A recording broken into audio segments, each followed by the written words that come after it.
I think the big problem this country has is being politically correct. I've been challenged by so many people, and I don't frankly have time for total political correctness. And to be honest with you, this country doesn't have time either. Yes, political correctness is out. American exceptionalism is back, ready to re-empower our republic as one nation under God by restoring our unalienable rights of life, liberty, and the pursuit of happiness. This is the Conservative Syndicate, real conservative talk from real conservatives, with your host, John Matthews. The latter-day prophet, baying against the hypocrisies of our time. And Joe Hakos. I don't give a damn what you think you are entitled to. The Conservative Syndicate is comprised of some of the most informed pundits and activists available today. Together we seek to tear down the imaginary wall of separation between church and state through education, information, and engagement on the religion of politics and the politics of religion. And now, your hosts of the nationally acclaimed, globally syndicated Conservative Syndicate, John Matthews and Joe Hakos. All right. Greetings out there all across this great republic and around the world. That time once again here at the Conservative Syndicate, real conservative talk from real conservatives. We're glad to have you with us today. And we got kind of a weird show for you today. I just say weird because we're going to talk about some things that in generalities today, not so much detail, just generalities in terms of narratives and motivation behind such narratives and everything else. And I guess the main question I have on my mind today is, what came first, conservative talk or media propaganda? I'm not really sure. And you would think the natural process would have been what? Well, media propaganda, because it's been around forever. Yeah, absolutely. Yeah, absolutely, John. It was the rescinding of the fairness doctrine, and there you go. Talk radio took off.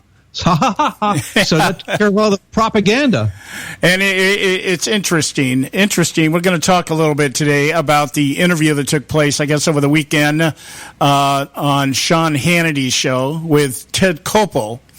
And, Ted Koppel's one of those guys. He's in the iconic stratosphere of the media. He's just, because he's been around forever. He's a day older than dirt now. He's an old man, which means he gets to act like an old man, which means he gets to go on the air and say anything he wants to and doesn't have to fear any retribution or any kickback or anything like that. Kind of like David Letterman. I've seen David Letterman out on the airways every now and then. He shows up. He's got a beard. Looks kind of like Moses now. I mean, the beard's about the middle of his chest. You would almost, if he takes off his glasses and maybe dyes his hair, you'd think he's an Islamic radical jihadist, But he gets to go on the air now and just say whatever the hell he wants, and he doesn't have to worry about political correctness. He doesn't have to worry about how stupid he sounds or anything else. He just gets, you have that's a liberty. You put in, you earn your bones, and when you get old, nobody's gonna say anything bad about what it is you say. But it got me to thinking.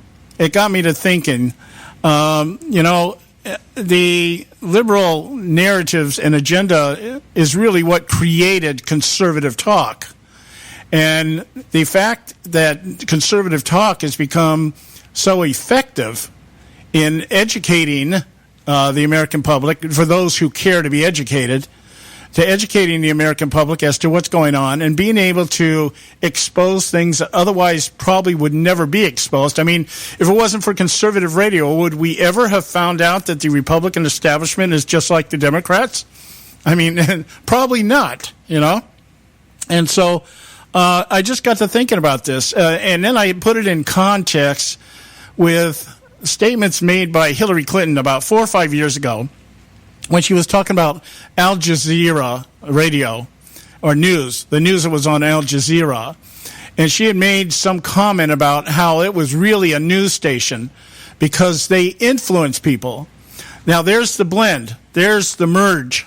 There's exactly what Ted Koppel's talking about, is that news and commentary have merged together in such a way that you really can't tell the difference between one or the other anymore. Now, I happen to believe that it's intentional. I believe what happened was once the conservative talk began to come out and began to really affect mainstream thinking, that the left had to figure out, how do we deal with that? We created this monster by eliminating the fairness doctrine. How do we deal with that monster? Well, we simply use what's being said to further our narrative, and we call what we do news, and we call what they do propaganda. And it's actually, honestly speaking, it's propaganda on both sides. I have no problem being labeled a propagandist because my views are biased. I've never hid the fact that we talk on this show based on our views, and our views are biased. We are extremely conservative in our bias. And I have no problem with people accusing me of that. In no way, though, do I go out and try to project myself as an objective journalist using my ideologies and my thoughts to present them as facts. And that's really what Ted Koppel was alluding to, is that conservatives today, we're so hell-bent on ideology that we just can't see the facts. We can't see the forest for the trees. And I'm just, when I heard that, that's what kind of inspired me to say, hey, let's talk about this today. Because I don't see any facts on the left either, except what they conjure up within their own paradigm of ideology and try to present it as fact. We don't present conservatism as a fact. It's a philosophy. It's an ideology. In some degree, it's even a theology. Yeah, but the thing is, John, we'll use facts to back it up. Yeah, well, that's how we present. We present the ideology. This is the principles. This is the principle. Now, this is what's going on. This is contrary to the principle. I'm not saying that liberalism is a major sin if somebody happens to believe that collectivism is the answer to all things. I just happen to think you're dead wrong. Okay, and you're entitled to believe that if you want, but don't present it to me like it's fact. Okay, the temperature in this country has raised 1/10 of 1/100th degree in the past 40 years. Therefore, man-made climate change is responsible. That is not a fact. Okay, but you want to present it as a fact because that's what you believe. That's your ideology dictates that. But then I turn around and say, I don't believe that. And you say, well, you're just so stuck on your ideology, you're so anti-climate change that you want to ignore the facts. What facts? The facts that you present as facts? What you say is a fact? What you say that a school of scientists out there who need climate change to keep fundraising for their studies, for employment purposes, then I'm just supposed to buy into that and just say, well, it must be a fact because Bill Nye, the science guy, says so. I'm sorry. My ideology tells me you question things like this. If you can't prove it beyond a doubt, then it's not a fact. It's a theory. And last time I checked, theories were never supposed to be taken as fact. So there's this, but the whole narrative now is what? We are the ideologues. We are the ones out of touch with what's going on. We're the ones that need to be re-educated. And therefore, if we stick to our views and we deny what the other side is offering, we disagree with their opinions, what we're doing is we're bad for America. We're influencing the country to go the wrong way. And we're standing in the face of progress. And so that's kind of what I want to talk about today a little bit. We got Audrey Russo with us today. Don Dix will be coming on in the second hour. And then I want to really kind of reiterate some of the things that are going on with the healthcare crash and burn, the RyanCare crash and burn. I did some reading over the weekend, had a cold all weekend, and stayed in bed and did some reading, some research. I'm getting ready to present all this. I may not do it till the middle of the week, may not do it till next week, but I've got an entire segment or series that I want to do just understanding the difference between what the RyanCare bill is and the Obamacare bill is, because there's very little difference in terms of the overall objective. And there is a political objective to this, too, which is I will talk about a little bit today. So that's really what we got kind of lined up for you today. And we'll get back. We got to go to our break here. We'll come back. We should have Audrey Russo with us. Stay with us right here at the Conservative Syndicate. Don't go away. We're not arguing. We're explaining why we're right. The Conservative Syndicate. Real conservative talk from real conservatives. When our water heater broke down last month, it was a nightmare. It took 5 hours for the plumber to show up, and he charged us a couple of $100 just to come out. And then it cost another $1,800 to put in the new water heater. By the time it was all said and done, I felt like I'd been taken. But what else could I do? The smartest thing you can do is get a home warranty from American Residential Warranty. Their home warranties pay to repair or replace all your major appliances when they break, and they will break, and at the worst possible time. Call American Residential Warranty right now for free information on home warranties starting at just pennies a day. Don't wait for your refrigerator to stop running or your ceiling fans to stop turning. Call American Residential Warranty right now. Ask how you can save up to 50% on washer and dryer coverage. Just call 1-800-790-5960. That's 1-800-790-5960. Again, 1-800-790-5960. Call now.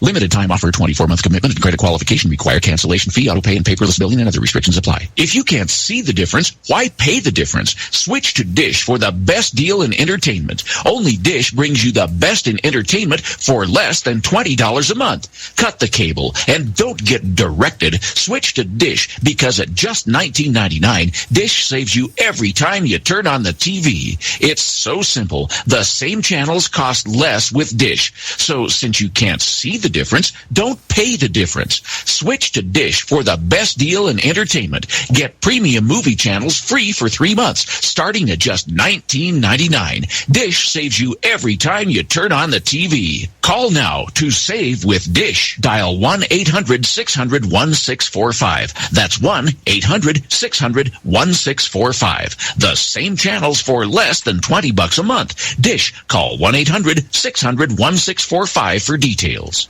Attention taxpayers. If you've received a notice from the IRS or state, do not ignore it. It's also a big mistake to try and handle your tax problem on your own. If you owe back taxes, it's a fact that the government has the power to take everything you own, including your home, business, wages, savings, and your freedom. But here's the good news. There's a special toll-free tax hotline set up especially for you. This tax hotline will tell you about new programs that are geared to help you dramatically settle, reduce, or eliminate what you owe. But you have to call now. Take down this number or put it in your cell phone. But call 866-761-0959. 1-866-761-0959. When you call, you get free information on how you can reduce or eliminate back taxes, including penalties and interest. You can also be helped if you have unfiled returns, a tax lien, wage garnishment, bank levy, or if you've been entered into a payment plan but can't make the payments. Don't make the big mistake in thinking you can ignore or handle your tax problem on your own. You can stop the collection process immediately. Call this special tax hotline today for free info at 1-866-761-0959. That's 1-866-761-0959. 1-866-761-0959.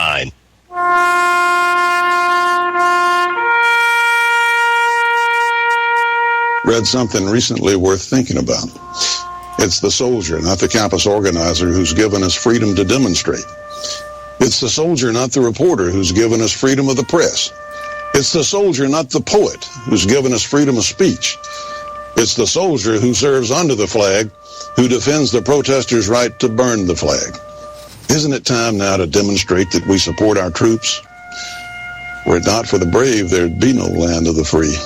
Fred Thompson's message was brought to you by citizensunited.org.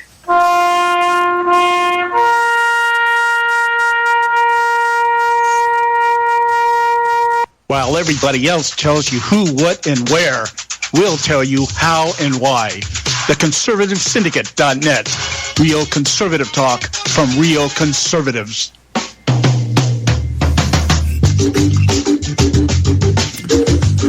Okay, hey, we're back and we're ready to kick it into gear today. And just a little bit of a disclaimer here before we start our conversation today. If my voice goes kind of weird on you or you hear coughing and I can't avoid it, just forgive me. Still fighting off a cold here. I'm in the last strains of it, but it's the congestion's kind of kicking my butt. So would just bear with me here if I just sound a little weird today. All right. So let's get into our discussion here. As we opened up with, we've got Audrey Russo with us from REELTalk Radio, and doing her weekly segment with us. And Audrey, I really want to discuss this with you because you're not only a contributor to the show, but you're a colleague in terms of the fact that you also do Conservative Talk Radio, which is the enemy of the press, the enemy of the media, the enemy of anything progressive. And I just caught this interview with Ted Koppel on Sean Hannity over the weekend, and I was just making some light of it to the degree that, Ted Koppel's now in the old fart category, which means that he can say basically anything he wants to, and he doesn't have to worry about any kind of kickback or anything like that. And what I'd like to do is open up the segment here with the clip that is going to kind of guide us through this discussion for the next few moments. Joe, if you've got the thing queued up, why don't you go ahead and play it? This is Ted Koppel talking on Sean Hannity on Sunday. Think we're bad for America? You think I'm bad for America? Yeah. You do? In the long haul, I think you and all these opinion shows... That's sad, Ted. No, you know why? That's sad. Because you're very good at what you do, and because you have attracted a significantly more influential... Let me finish the sentence before you do that. With all due respect. You have attracted people who are determined that ideology is more important than facts. Okay, so we're guided by our we're ideologues. We're guided by our what do you want to call it? Our ideological frenzy. We're zealots for our ideology, and therefore that blinds us to the facts. And I guess because of that, that's why Conservative Talk Radio has been so destructive for America. Now, let's kind of just put everything in perspective here. Ted Koppel ruled ABC Airways, late night ABC Airways, for a number of decades with the whatever the hell his show was. I never watched it, but I know that he was out there all the time. And I guess the idea is that when you get to a certain age, and then especially once you retire, per se, that you get to become you're elevated into the iconic stratosphere of media, and therefore everything you said is taken like divine revelation. I mean, you can say or do no wrong. And so Joe and I were just talking. We were saying, well, is it that the media created conservative radio by their narrative?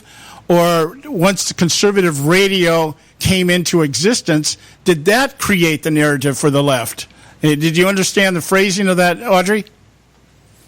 It's kind of like what came first, the chicken or the egg? The egg. Conservative radio was the response of the people that were fed up with what they recognized as propaganda after a while from the left. That's why conservative radio came into being. That was the voice of the people. Yeah, that's the short answer. Okay, now the thinking behind it. Here we know that. I'll give you this example. Let's kind of keep it within some kind of simplistic plane of discussion here. If I say the fact that had we not had Conservative Talk Radio, and we'll attribute it, we'll give the credit to Rush Limbaugh, okay? Rush Limbaugh is the first conservative talk guy on radio that really hit it. We had other people like the McNeil Report and things like that. But he's the guy that really kind of brought it on radio to the forefront, and we understand that. We'll call him the father of conservative radio, whatever, okay? Now, the point being is that if we had not had conservative radio, would the left have had to create such a false narrative as we have now? Would we have ever learned about the fact that we have rhinos in the Republican Party, that we have people, the establishment that is running the show? Would that ever have come to the surface if it had not been for conservative radio? No, it would not. Okay. Clearly, it would not. You would know you wouldn't know the truth at this point. You wouldn't know what the facts are at this point. If that had been, it would have been one ginormous group on the same side. They would be on the same side and duping the people, just like they're still doing. But I don't think that we would know any of the truth. We would be as sheep as they see us, the sheeple, and we would be believing everything they say. But, after a while, when people were seeing little by little, they were seeing that they were being fed lies. This is why we have what we have today. And that, to me, is the spirit of America. It's a spirit of the pioneers. It's the spirit of the patriots that it absolutely is, because they want to know the truth. They want to live free. These people don't. We were always going to have people like this that want to keep us captive, that want to rule over us. We tried to get away from it in Europe. We tried to get away from it in the King, and they came over, and they're still trying to do it. And it's on both sides, of course. Yeah. I spent some time here a couple years ago. That's why some of these things just came back in my mind as I was listening to this interview. And I remember, I actually did some research here. And there was a day, I'm going to say Civil War era, okay, from the Civil War era to the Roosevelt administration, the media per se was really more conservative in their views than they are today. They were a little bit more, certainly more objective in terms of presenting both sides of the political arguments and the issues and stuff like that. And then we had FDR comes into existence with the New Deal, and all of a sudden, he stacks the Supreme Court, things like that, and we start seeing this shift. And then comes along John Kennedy. And I think John Kennedy was really the beginning of the idea that the left wanted to present a narrative outside of what it normally was represented. Because I remember Barry Goldwater stating in a conversation one time that he felt that in his day, he was talking in context of his day when he was actually a senator, that there was really very little difference between the Republican Party and the Democrat Party. That they had little differences in how they wanted to do things, but when it came to things like national security and things like that, the economy, everybody was pretty much in agreement.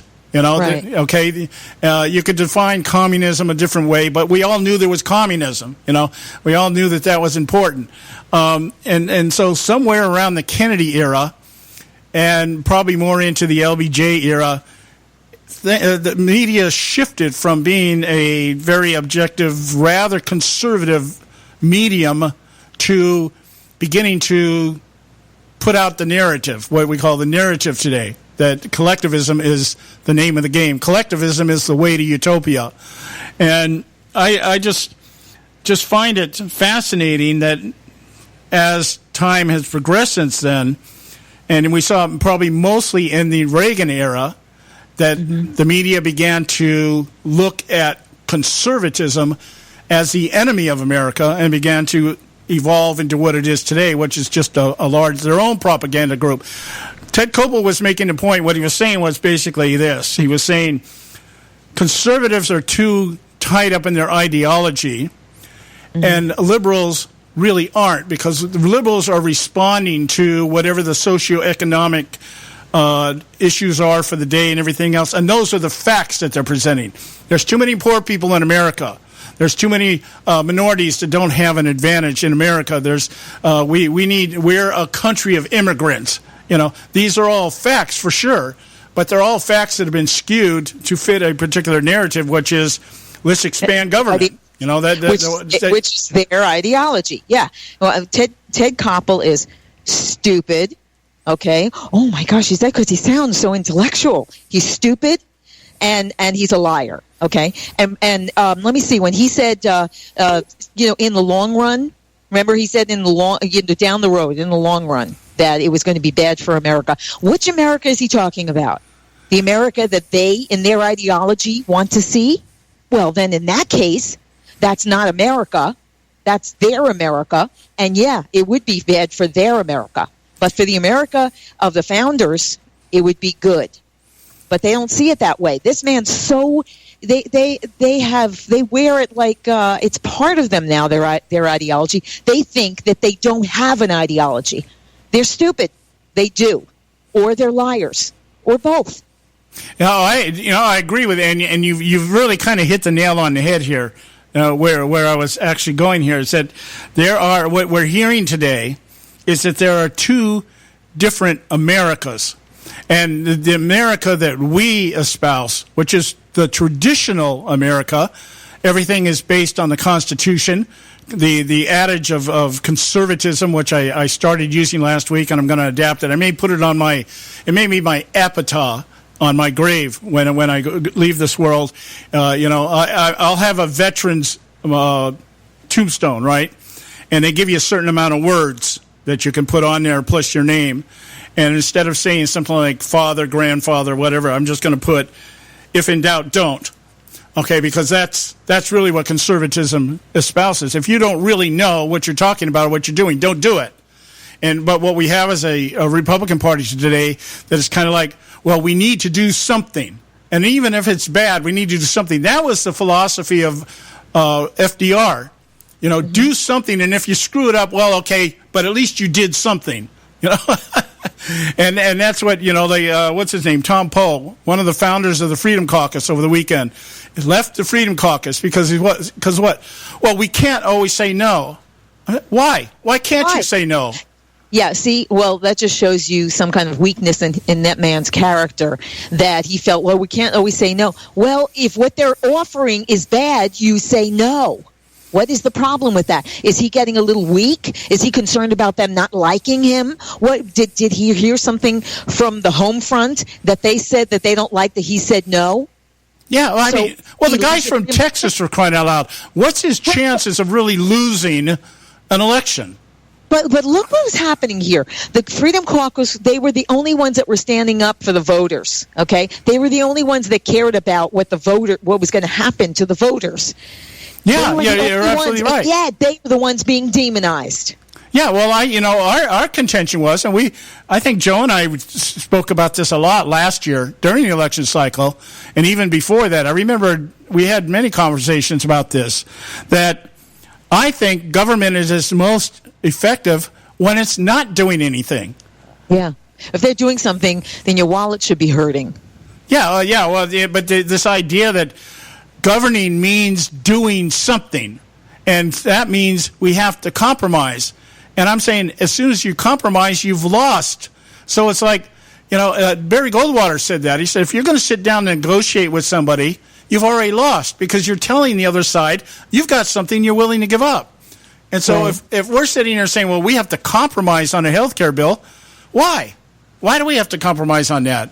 Why do we have to replace anything? Why can't we go back? I mean, the country up until 2009, we didn't have government involved this much into our health care system. And it's like, why all of a sudden? Go ahead, I'm sorry. We didn't need them involved. Yeah, we didn't need them. See, anything they touch is always going to cost us more money, and once it begins, it's like a snowball effect. It just keeps growing and growing, and because look at all the. Do you remember when we were running on a skeleton crew, the government of less than what? How many were in the government? I'm sorry? It was like 80 or 90% we didn't need. They were unnecessary. So we were running a skeleton crew, and we were doing just fine, weren't we? Yeah. It's exactly right. It's the idea that governing means doing something. The way this Tom Poe put it was leading. We're leading by doing something, by compromising. Well, no, you're following when you compromise. You're not leading. I used to like that guy too, and I just lost all respect for him. They decided that they were going to demonize the Freedom Caucus. The Freedom Caucus is the only one that cared about what the voters thought, what the people thought. They were the only ones that cared. They were the only ones that took into consideration the cost. See, I've had the guest Dr. George on, Dr. Elena George, and she wrote the book Big Medicine, and she talked about this. The transparency, we don't know what we're paying. We've never known what we're paying. Yeah, exactly. And still, with this bill, you still wouldn't know what you're paying. Yeah. Now, Joe brought up an important point that I want to bring back when we come back from break. We got to go on a break. When we come back, I want to share Joe's point here and get back to what you're saying, because that's one of the things I'm seeing here. So stay with us right here at the Conservative Syndicate. We've got Audrey Russo. I'm John Matthews along with Joe Hakos. We'll be right back. Red State Talk Radio, WRS Cleveland. Red State Talk Radio is now available as a voice command on your Amazon Echo and Echo Dot by simply saying, Alexa, play Red State Talk Radio. Red State Talk Radio on TuneIn. Are you behind on your taxes? The IRS is the largest and most aggressive collection agency in the world, and they can seize your bank account, garnish your paycheck, close your business, and file criminal charges. Tax Mediation Services is accredited by the Better Business Bureau. Our team of tax attorneys and enrolled agents can stop collections and get you protected. If you owe over $10,000 in back taxes or have unfiled tax returns, call now for a free case review and a price protection guaranteed quote at 800-790-4294. 800-790-4294. You know, sometimes when you compare prices on products, you think to yourself, what difference does it make? The rates are all about the same anyway. But sometimes the rates are very different. Let me give you an example where there's a huge difference in pricing between companies. Vehicle protection plans. Look, if your car is 4 years or older, having a vehicle protection plan is a no-brainer. The trick is not to overpay for it. Here are the facts. The average price of a vehicle protection plan is $2,800, while the price of a TOCO warranty vehicle protection plan for most vehicles is just $1,500. The average down payment on a vehicle protection plan is $299. With TOCO warranty, there's no down payment. The average monthly payment on a vehicle protection plan is more than $160 a month. With TOCO, the average monthly payment is just $49. To get a highly rated vehicle protection plan at a great low rate, call TOCO Warranty at 1-800-987-1519. That's 1-800-987-1519. Terms and conditions apply.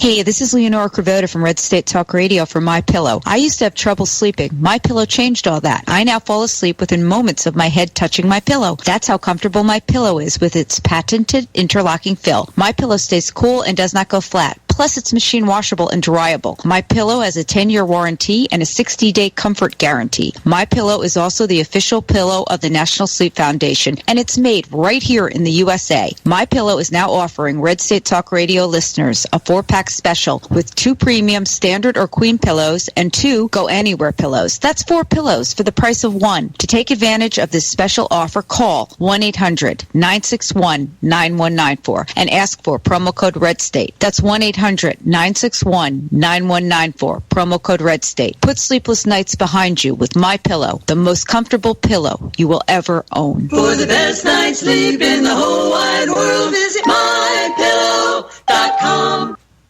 If you've got joint pain, let me ask you a question. Would you like a high-quality knee, back, shoulder, or ankle brace at little or no cost? But just in case your reception isn't great, let me ask you again. Would you like a pain-relieving knee, back, shoulder, or ankle brace at little or no cost?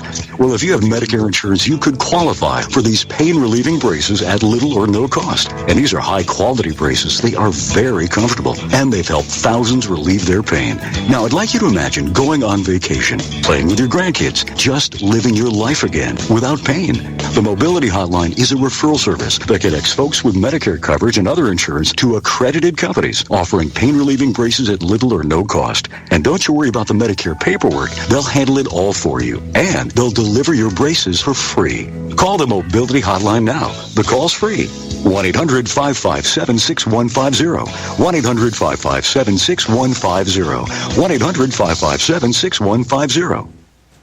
Are you struggling with addiction or alcohol problems? If you're depressed, drinking, and using drugs, you may need help, and your insurance may offer coverage. I knew I could get myself out of this. I just needed some hope and some help. I took the first step to recovery when I made the call. Call the Addiction, Hope, and Helpline now for a free assessment with someone who cares. Call 800-518-1573, 800-518-1573. I feel like I'm losing control. I'm afraid I'll lose my job or even my family. Call now for hope and help with proven, gentle recovery programs. I never thought that I could be somebody who didn't drink and use drugs. I'm in recovery, getting the help I need. Call the Addiction, Hope, and Helpline now for a free assessment with someone who cares. Call 800-518-1573, 800-518-1573. Red State Talk Radio. Real radio for real Americans. I don't give a damn what you think you are entitled to. We're not arguing. We're explaining why we're right. The Conservative Syndicate, where right is never wrong.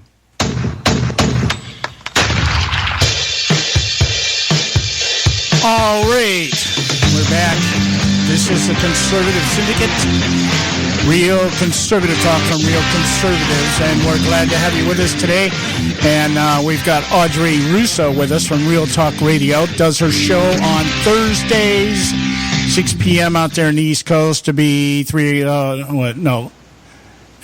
is it 6? Yeah, it's 8 p.m. I'm sorry. 8 p.m. out in the East Coast. Am I right, Audrey? You mean right now? Oh, I'm lost in the time zone. Daylight saving times, it's like I'm completely discombobulated again in time zones. Right now it's 6:36 in New York. Well, I mean, I know that you're on at 8 o'clock on the East, right? 8 p.m. Okay, all right, Eastern. yeah, because I just knew 6 o'clock was wrong as I said it, because that puts you in competition with us. And that I know that doesn't work that way. So, 8 o'clock out in the East Coast, AudreyRusso.com. You want to check her show out every Thursday. Now, look, back to our discussion here. And, Audrey, you hit on a very important point here, probably the key to the whole discussion about whether or not conservatism is bad for America. That's a claim by Ted Koppel. When he was on Sean Hannity over the weekend. And I guess the reason we're bad for America is that we kind of interrupted the flow of the globalists and the establishments, and on both sides of the political aisle. Conservatism kind of rocked that boat. It's led to the creation of the Trump phenomenon, which has really rocked everybody's boat. And so now the idea here is that we've got the left is going into massive DEFCON 1, and now we've got to do something to stop this, and we've got to try to recapture, the ability to lie the American people on a regular basis, and they just buy it. And that's probably not going to happen. I doubt it's going to happen, at least not while I'm breathing. But but the narrative here is that we've gone from there never really was, I guess, per se, a hardcore leftist narrative. And the reason I say that is because I think Norman Thomas back in 1948 coined the phrase, and he did it so well. And up until conservative radio hit the airways, this pretty much was coming to pass, and that is that American people would never openly accept socialism, but through liberalism, they would adapt to socialism and become socialist without ever knowing how it happened. And that certainly is the agenda. That certainly was the plan. And now that plan has been exposed by none other than Conservative Talk Radio. So, you agree with me there, right? What? Yeah, absolutely. Okay. This is, a great one great author and a friend of mine is Trevor Loudon. You can check out his work. He has 2 volumes, but the volume right now, he has a documentary out on it, actually a feature. So I would check that out because it's The Enemies Within. That talks about what we have right now in Congress, the communists that we have in there. This is not some kind of joke. This is serious. And they figured exactly what you said. We would not accept socialism, because socialism is just a stepping stone to communism. Because eventually, socialism, you run out of the money, then the iron fist comes. So socialism is the same as communism. It's just communism light, and it leads you right into communism. This is their world. This is their ideology, but it's not even two Americas. It's not America. Their ideology does not match up with anything that is America, that the founders started. What we believe in, what we're protecting, what we're standing up for, is America. Mm-hmm. And this is what they hate, because, yes, we just caused an interruption. We're a ginormous speed bump, but they're not going to be able to get over it. Yeah, I agree. I agree 100%, because what we've got, and like I said, the twisted narrative that's being presented today. For instance, the idea that here's what we get on immigration reform all the time: America is a nation of immigrants. Okay? Oh no, I was born here. I'm not an immigrant. Okay. Were you born here? Yeah. Well, but see, the premise. Say that. The premise of that, what you say, our ideology as conservatives, that's what we say. We say, well, we may have descended from immigrants, but we are not immigrants. We are born citizens. This is our nation, our republic, our country. We were born here. We own it. Okay? So that's a lot different than saying, okay, I'm coming over here on the boat. All right? Now, yeah.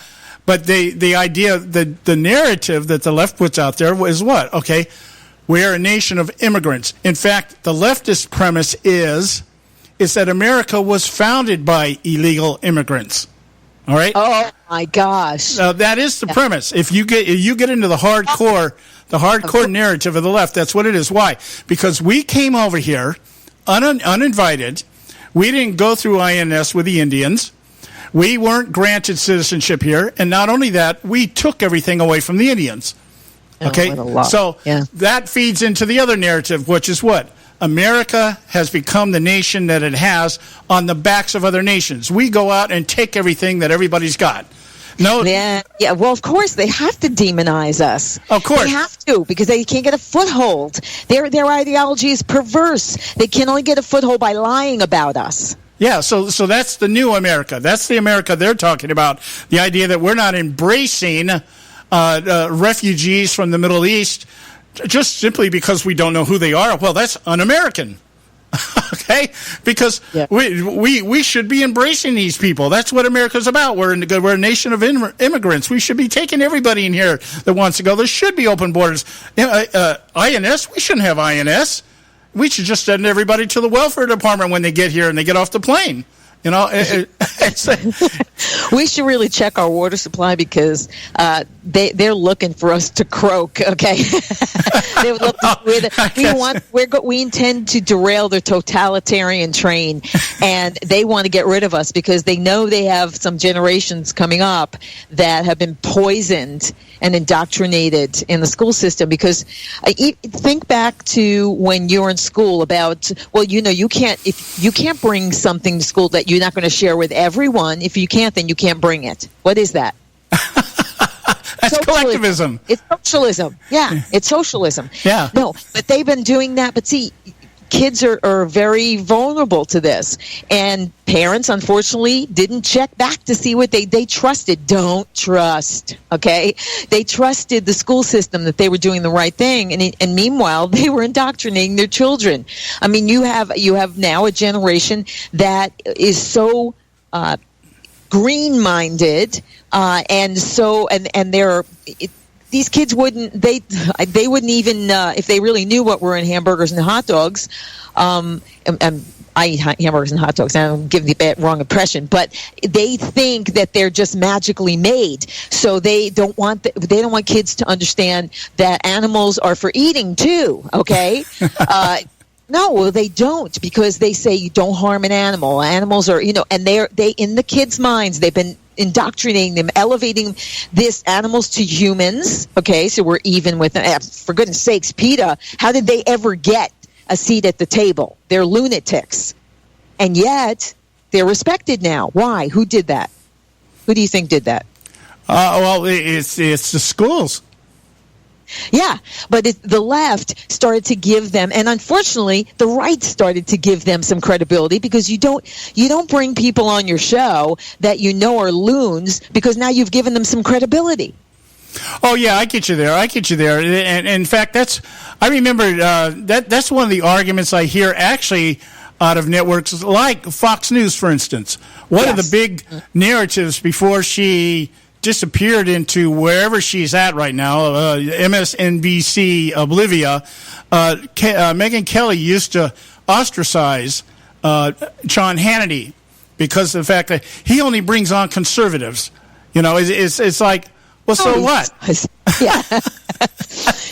So then he only brings on conservatives. Yeah, right. Well, she wasn't fair and balanced anyway.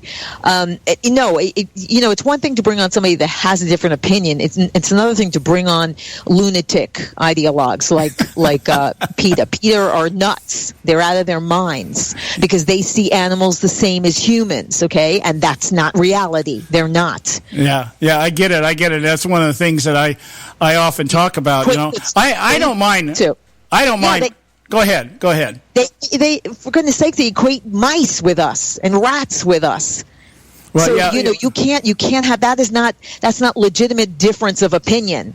Yeah, you're absolutely right. Absolutely right.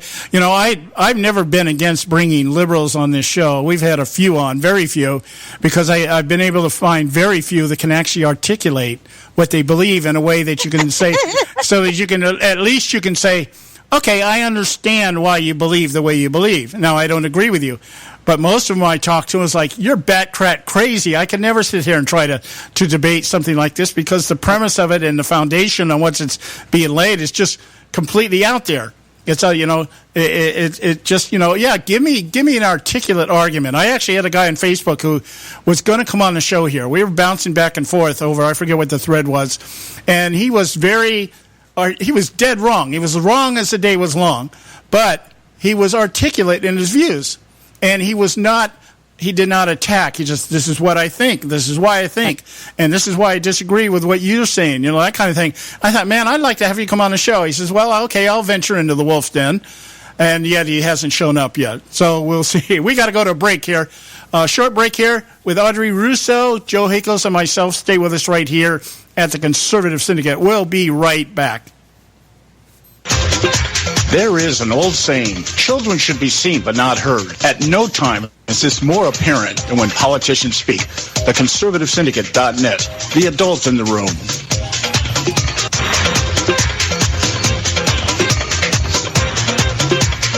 Since its founding, America has always been admired and envied throughout the world for its system of government, one that empowers its citizens to seek their right to life, liberty, and the pursuit of happiness.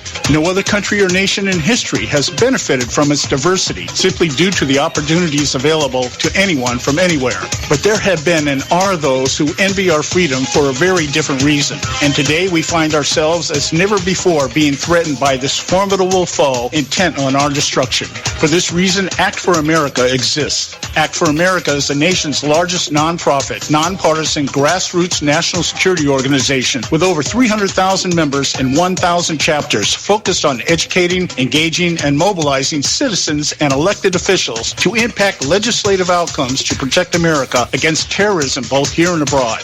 As a result, our network has driven the education process toward the successful passage of 43 bills in 22 states. We continue to expand our nationwide volunteer chapter network, training citizens to recognize and help prevent criminal activity and terrorism in the United States while preserving the civil liberties protected by the United States Constitution. To find out more, check us out at actforamerica.org.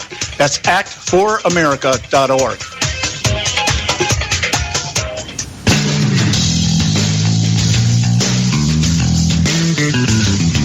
History affirms a vibrant civil society thrives on freedom of conscience, religion, and choice.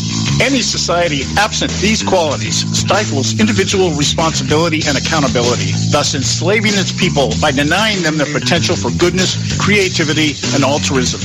To that extent, oppression, coercion, and totalitarianism are multiplied exponentially. To counter such outcomes, the American Freedom Alliance was formed. The AFA is a nonpartisan, non-aligned movement which promotes, defends, and upholds Western values and ideals. The Alliance strives to build an international coalition of citizens of the West who together promote and protect moral values, democracy, and freedom. To find out more and become part of this valuable asset in the preservation of freedom and all its rewards, contact us at AmericanFreedomAlliance.org. That's AmericanFreedomAlliance.org. Let freedom ring. Middle America doesn't have an anger problem. It's got an idiot problem. The Conservative Syndicate, doing our part to eradicate the disease of idiocracy.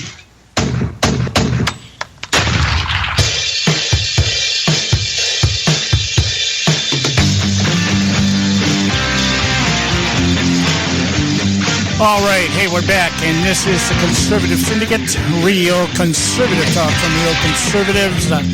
I'm your host, John Matthews, along with Joe Hakos. We've got Audrey Russo doing her weekly segment with us, and I'm going to play the devil's advocate with you right now, Audrey, because I'm going to be totally honest and frank. I'm starting to have some doubts about Donald Trump in terms of what he really wants, not what he wants to accomplish, but how he wants to accomplish it. And I'm kind of, there's thoughts in the back of my mind, and if you can remove this dark cloud, I would really appreciate it. Okay, but are you playing the devil's advocate, or are you being honest? Which one is it? Yeah, well, there's a couple of statements he's made. He came out first and blamed the Democrats for the failure of RyanCare. I happen to believe it was just a lousy bill. That's just no doubt about it in my mind. I agree. Okay, but then he turns around and he says, the tweet that's out there that's making all the news, so we'll use that because there's been others since, but this is the short version of it. Democrats are smiling in D.C. that the Freedom Caucus, with the help of Club for Growth and Heritage, that would be the Heritage Foundation, have saved Planned Parenthood and O'Care. Now, that is a direct critical remark made against the Freedom Caucus. It has also been alluded to by Reince Priebus that the Republicans need to start reaching out to the Democrats, which, again, we're talking about compromise. And then the idea that the Freedom Caucus is one of the problems. And there was actually statements made by Sean Spicer in press conferences that some of these Freedom Caucus people would be targeted in 2018, not by the Democrats, but by the Republicans. And so now I'm sitting here. That's what they're handing me there. What do you want to know? Okay. Well, I'm giving you the scenario here because it is kind of contradictory at times. Trump then comes out and says, really, it's going to be great that Obamacare stays in place because it's going to implode anyway, which is what he was touting before the bill was actually introduced a while back. Let's just let it go, let it crash and burn, and then they'll come to us. So these are conflicting views that are being put out there. And so I'm tossing and turning about this going, is he more worried about winning, which is a Republican thing or a Democrat thing, or is he really concerned about doing this the right way? That's my question to you. Well, I can't answer definitively because I'm not in his head, but I can say that he's not worried about winning for himself. He's worried about winning for the American people. I think that what he originally wanted to do is going to happen now, which is, and I think it's better that it implodes because it will, Obamacare. I think that by putting where he's saying he was trying to protect the American people, well, you know what? Let it implode because it's going to implode and explode all over the Democrats. It was their bill. We had nothing to do with it. And already you had another bill go forth to repeal Obamacare. A simple, I think it was one sentence bill to repeal Obamacare. Repeal it that way. Don't start to take some of what is Obamacare. And what they did, and it was, Louis Gohmert had said that it looked like first of all, it was done in secret, which is exactly what the Democrats did.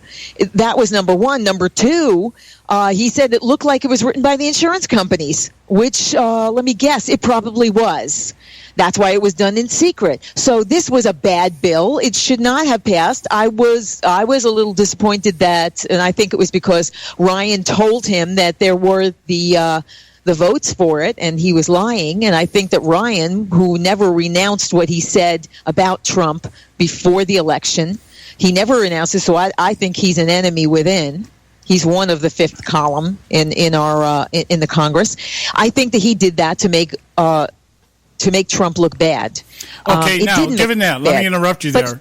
Given that, because Joe's contention is the same thing. Reince Priebus is probably one of the big operatives inside the Trump administration. Either Trump doesn't know it or he's choosing to ignore it. But my point is, just based on everything you said, why would Trump have supported this thing to begin with? Why would he have? I don't, like I said, I don't know what he knew about the bill. I think that he was going on what Ryan had told him, and Ryan's a liar. Well, that's not cool. That's not the way to do things. No, of course not. But this was he took the wrong advice, in my opinion, from Ryan to make this first. This was a bad thing to do first. You should have done taxes first, because guess what? April 15th is coming, and that would have been something that really would have given some relief to the American people to know that after they're paying their taxes next time, it's going to be better. That would have been first. Second should be immigration. This shouldn't have been the first thing on the docket. But this was Ryan that suggested this. Yeah, you know what? He is one piece of work, and I hope that Wisconsin, again, is setting up who is going to oppose him in the primaries in 2018. Well, here's the deal. If this is the way, if we look at this thing, we've been able to track a couple of mistakes that Trump has made even before he actually stepped into office. Putting Chris Christie in charge of his transition team was a major mistake. Selecting Reince Priebus as his chief of staff was another major mistake. And now we're sitting there and saying, well, we're going to take Paul Ryan's word for something that, these are not indicative of somebody that's got their act together, in my opinion. I'm sorry. And so I'm beginning to have my doubts about this guy. That's my point. Yeah, no, I don't. I don't have doubts about him. Remember, he's not a politician, so he's getting used to it. He's only been in for 3 months, almost 3 months. Yeah. Well, we'll see how it goes. 2 months. Excuse me. We're out of time here, and I wanted to give you time to plug your show. What you got going on this week? We're going to carry on the discussion from here with Judge Hal Morose. Well, he's going to talk about the constitutionality of what those federal judges are doing and trying to stop the travel ban. Then direct from the UK, Jack Buckby will be here. We're going to talk about terrorism and what's going on in Europe and get an update on that. And filmmaker Lee Scott will be back with us, and we're going to talk more about what's going on with the Trump administration. And there's some good news, too, so you got to tune in to find out. Okay, that's on Thursday at 8 o'clock. Go to AudreyRusso.com. And by the way, you mentioned Trevor Loudon earlier in the show. I'm finally going to nail this guy down. He is coming to speak at a conference that I am, for a group that I am the secretary of, the Eagle Forum. He's coming out here next month. And I'm going to nail this guy down in a closet if I have to and say, I want an interview with you. All right?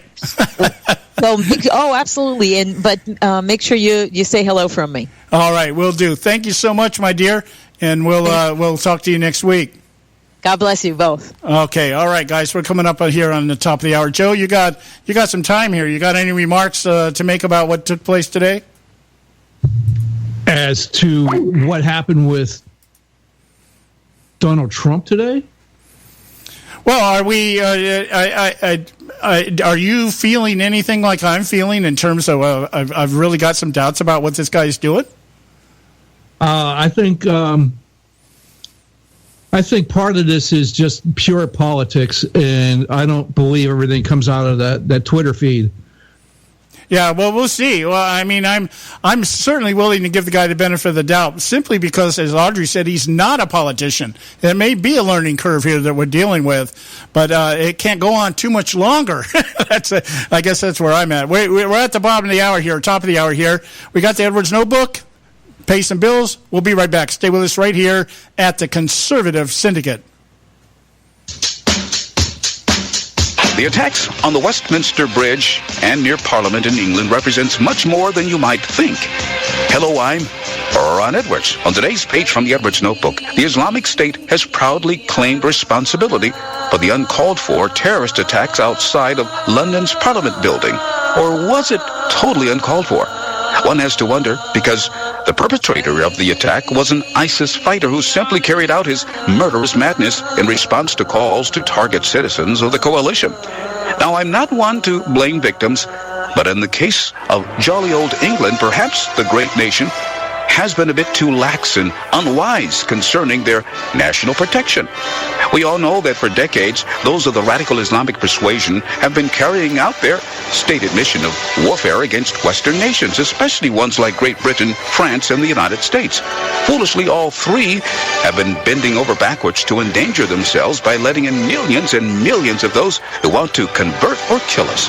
When I saw pictures of a mob of people on their knees and bumping their heads on the grounds of Westminster Abbey not long ago, I knew deep inside that there would be a tragic follow-up to them being allowed to beseech Allah on historic grounds that were originally dedicated to Christ. I'm Ron Edwards. Blowing away the myths and revealing the truth. You can continue to blow away the myths with Ron Edwards on Facebook, Twitter, and theronedwards.com.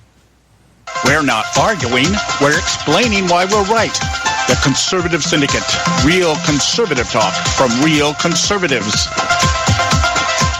Prices are for base buildings only. May not be available in some areas.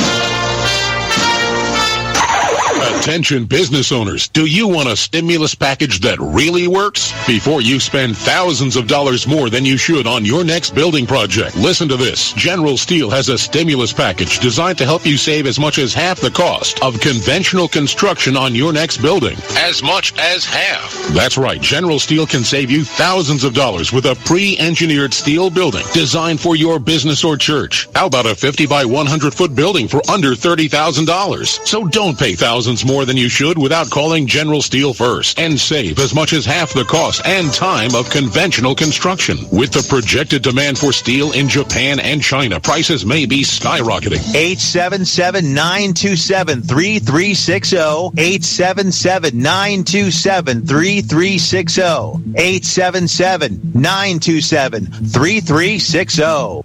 Term life insurance. It can be a powerful way to protect your assets and your family. You work hard to earn and save your money to build a nest egg for the future. Don't let it get wiped out because you didn't plan ahead. Take the time now and make a small investment in $500,000 or more in quality term life insurance. Call the Term Lifeline and let us shop the best companies to give you the lowest rates. We specialize in policies of $500,000 and above. Ask about some of our 10 and 20-year fixed rate plans with guaranteed rates. Call the Term Lifeline right now for your free insurance quote. 800-870-3609. 800-870-3609. You owe it to yourself to protect your family and your assets. Make term life insurance part of that plan. Call the Term Lifeline right now. 800-870-3609. 800-870-3609.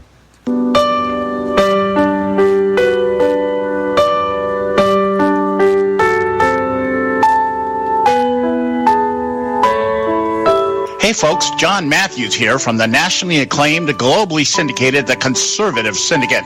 The debate regarding who should be accredited with defining insanity as doing the same thing over and over again and expecting different results lends to its own insanity.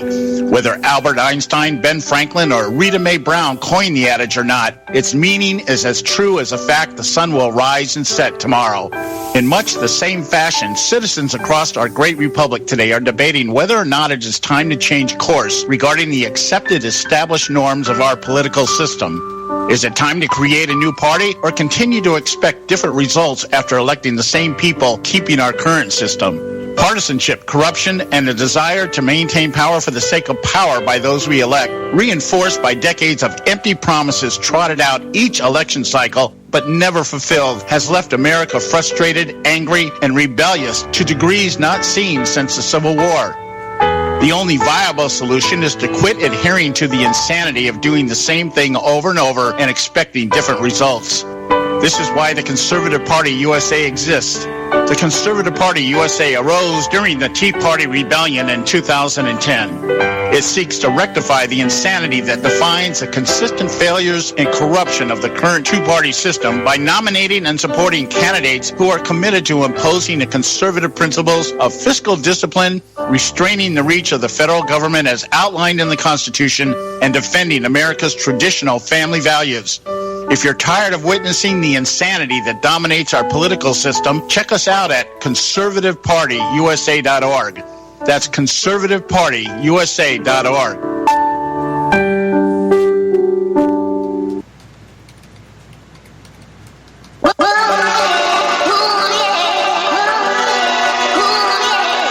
You can catch all our archives at theconservativesyndicate.net. The Conservative Syndicate, real conservative talk from real conservatives.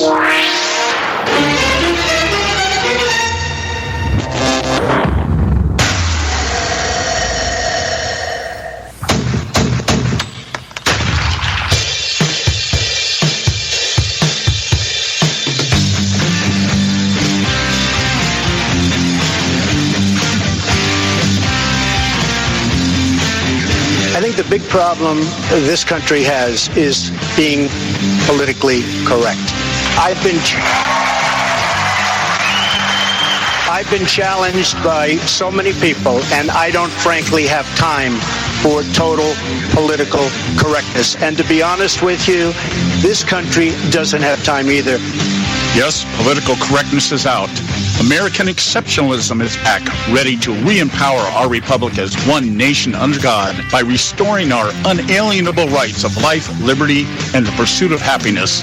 This is the Conservative Syndicate, real conservative talk from real conservatives, with your host, John Matthews. The latter-day prophet, baying against the hypocrisies of our time. And Joe Hakos. I don't give a damn what you think you are entitled to.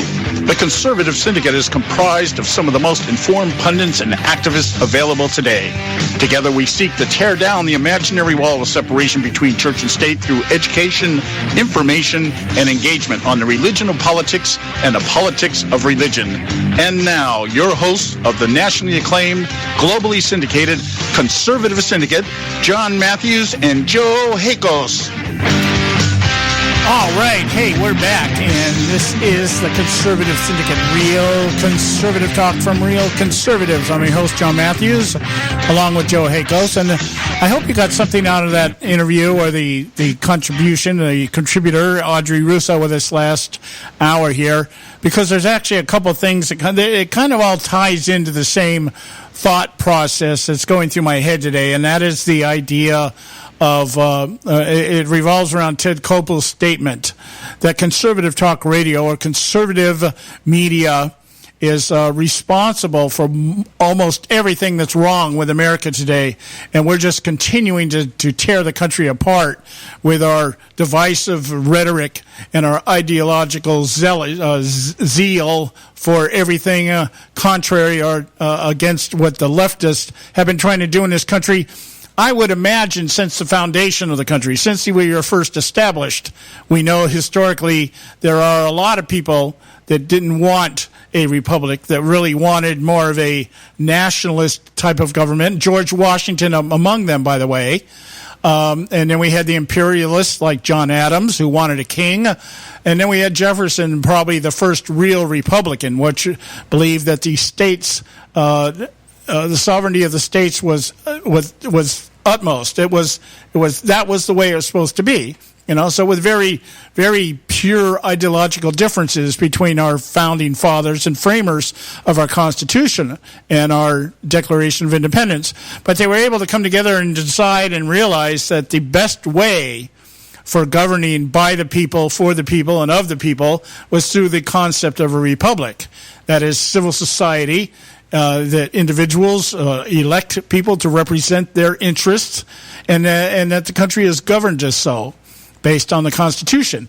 Well, what we've had over the last, especially the last 60, 70 years, maybe even longer, I guess we could really go back, if we really wanted to, we could go back to Woodrow Wilson, who was our first career politician, by the way, had a degree in political science and wanted to basically turn us into a globalist union with some of the other nations of the world. That would bring about world peace, yada, yada, yada.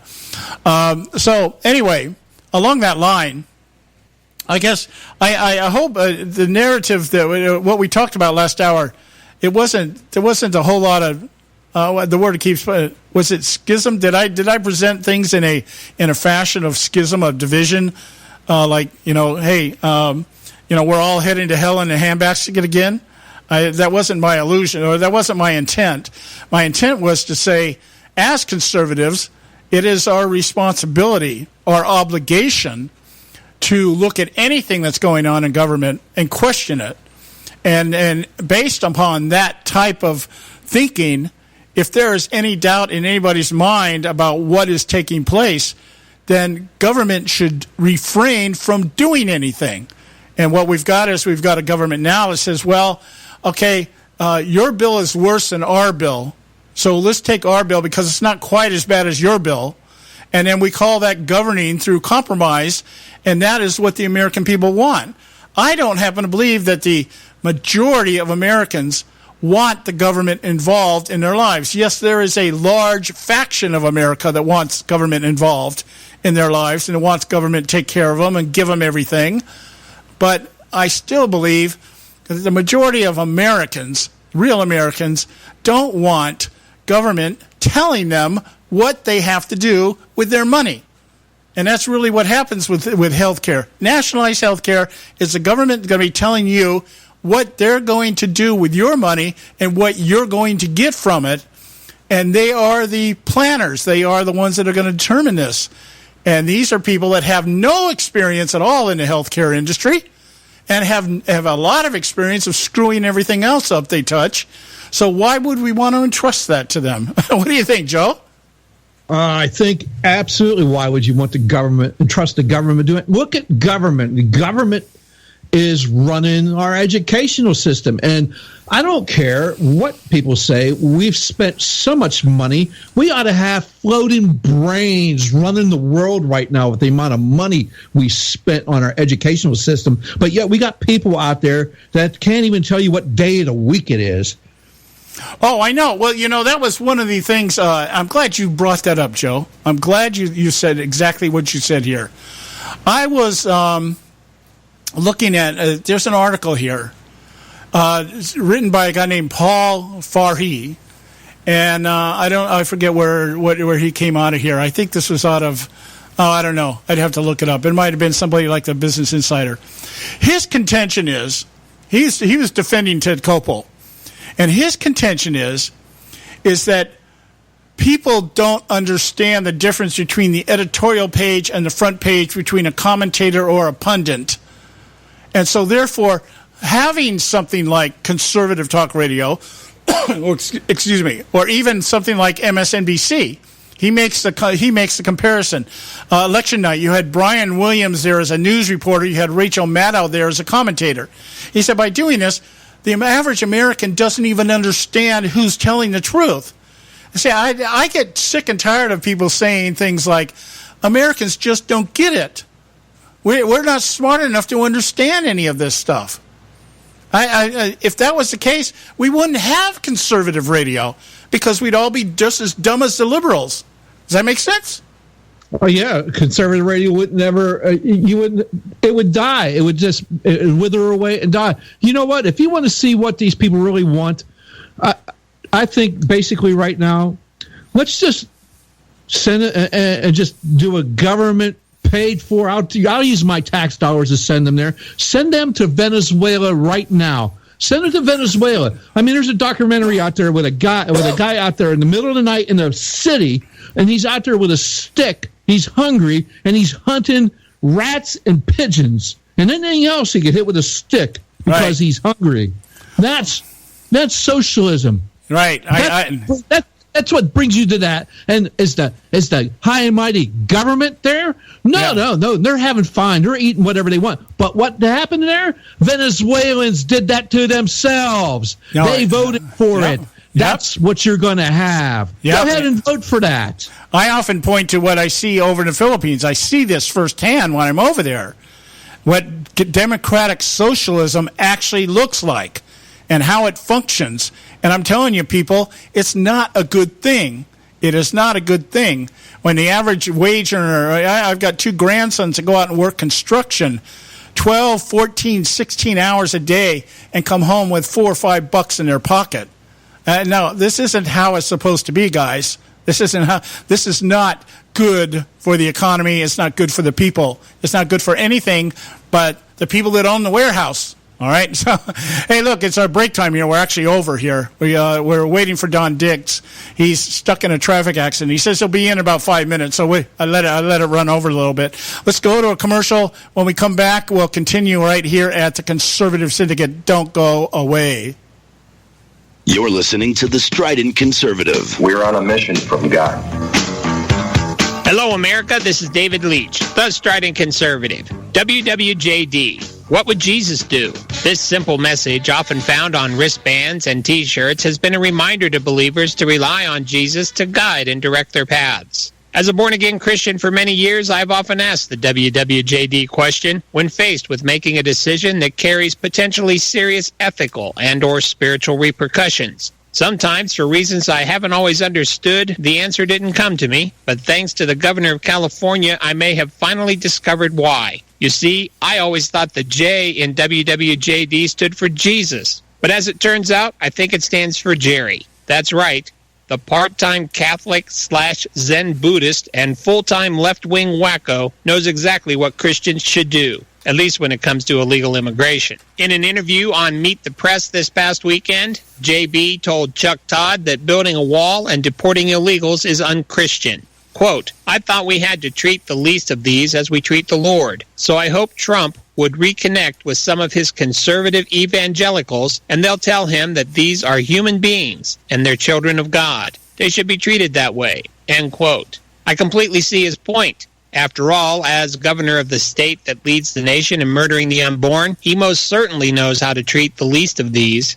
And let's not forget the pro-LGBT indoctrination of California's children. I wonder if Jerry is familiar with the story of Nehemiah, the man who was called by God to rebuild the wall surrounding Jerusalem that had been destroyed during the Babylonian exile of the Jews around 445 BC. Maybe Nehemiah was just another conservative evangelical. If you have a comment on this topic, visit stridentconservative.com. And if you're into social media, give us a like on Facebook or follow us on Twitter.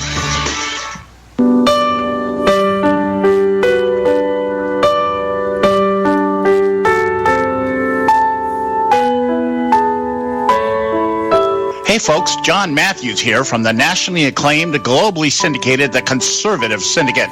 The debate regarding who should be accredited with defining insanity as doing the same thing over and over again and expecting different results lends to its own insanity. Whether Albert Einstein, Ben Franklin, or Rita Mae Brown coined the adage or not, its meaning is as true as the fact the sun will rise and set tomorrow. In much the same fashion, citizens across our great republic today are debating whether or not it is time to change course regarding the accepted established norms of our political system. Is it time to create a new party or continue to expect different results after electing the same people keeping our current system? Partisanship, corruption, and a desire to maintain power for the sake of power by those we elect, reinforced by decades of empty promises trotted out each election cycle but never fulfilled, has left America frustrated, angry, and rebellious to degrees not seen since the Civil War. The only viable solution is to quit adhering to the insanity of doing the same thing over and over and expecting different results. This is why the Conservative Party USA exists. The Conservative Party USA arose during the Tea Party Rebellion in 2010. It seeks to rectify the insanity that defines the consistent failures and corruption of the current two-party system by nominating and supporting candidates who are committed to imposing the conservative principles of fiscal discipline, restraining the reach of the federal government as outlined in the Constitution, and defending America's traditional family values. If you're tired of witnessing the insanity that dominates our political system, check us out at conservativepartyusa.org. That's conservativepartyusa.org. Am I not speaking English? theconservativesyndicate.net, where we speak only one language, American. All right. Hey, we're back, and this is the Conservative Syndicate, real conservative talk from Real Conservatives. I'm your host, John Matthews, along with Joe Hickles, and we should have Don Dix with us. Are you there, Don?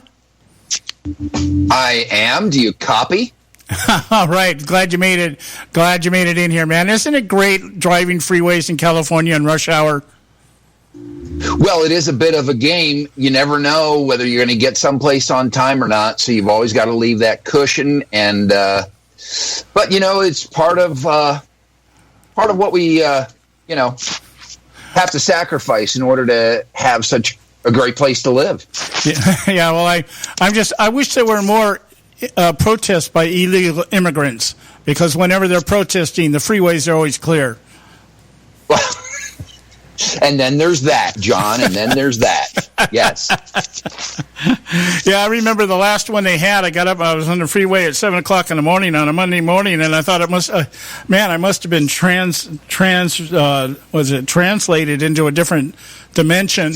It was like Christmas morning. Wow, this is great. Nobody's on the freeway. So or transported.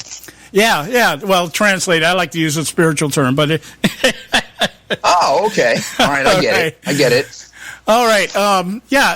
Before we get into the discussion we've been carrying on here about the interview that took place with Ted Koppel and Sean Hannity over the weekend as to whether or not conservative talk radio is bad for America. That was the statement that was made by Ted Koppel, because we're too good at what we do.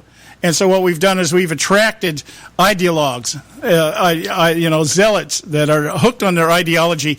And that basically what it is that we base our beliefs and everything on ideology and not facts. Now, I'm not sure what Ted Koppel, how he determines what facts are. But before we get into that, I wanted to bring up the Trump rally here, because you and I had spoken briefly about it during the week. The Trump rally out here last Saturday, in which there was assaults made by 30 anti-Trump protesters out there, all wearing black and using pepper spray and things like that. And I think it was about 2,000 Trump supporters, from what I understand. They met in the street, and the anti-Trump people lost the battle. But I'm wondering how, or if, or should this type of activity from this resist Trump movement, when is the law, when is somebody going to step into these people and say, the First Amendment means peaceful assembly, not coming out and doing whatever the hell you want to do to assault people and calling that freedom of speech? That's what really it's not that these guys are against Trump. It's this tendency to violence that has really got me kind of, what are we going to do about these people? Well, what are we going to do about them? I say we just hold more Trump rallies and let these people come out and do what they're going to do, show them for who they are, continue to splash that all across, conservative media, because for sure it doesn't get a proper representation in the liberal media. I mean, you look at the headlines of anything from like the LA Times, and they bend over backwards to create a headline that's as benign and non-accusatory as possible to the left. In fact, they almost leave the left out and say violence erupts at a Tea Party rally, at a Trump rally, like it's almost a foregone conclusion that's going to happen. So, I'm all for this. I'm all for people like Ted Koppel doing and saying the things they're going to say. As the more they do this, the more it documents who the left is, what their agenda is, what they're willing to stoop to, how corrupt they are, how progressive, left-leaning Marxist and socialist they are. So I just say keep bringing it on, because we're only 2 months into, what are we, 65 days into the first 100 days of a Trump administration? We got 3 years and 10 more months of this stuff if Donald Trump only has a one-term presidency. And I say bring it on, because the more that they do this, the more they act out, the more they show who they are, it does a couple of things. First of all, it gets more and more conservatives off the couch who are finally beginning to understand that article that was put in Front Page Magazine by, I'm looking it up real quick because I can't remember the guy's name, but the title of it is Civil War. And he makes the case that, yes, this is not a civil war of muskets and guns, people lined up across a farm from each other, blasting each other with musket balls.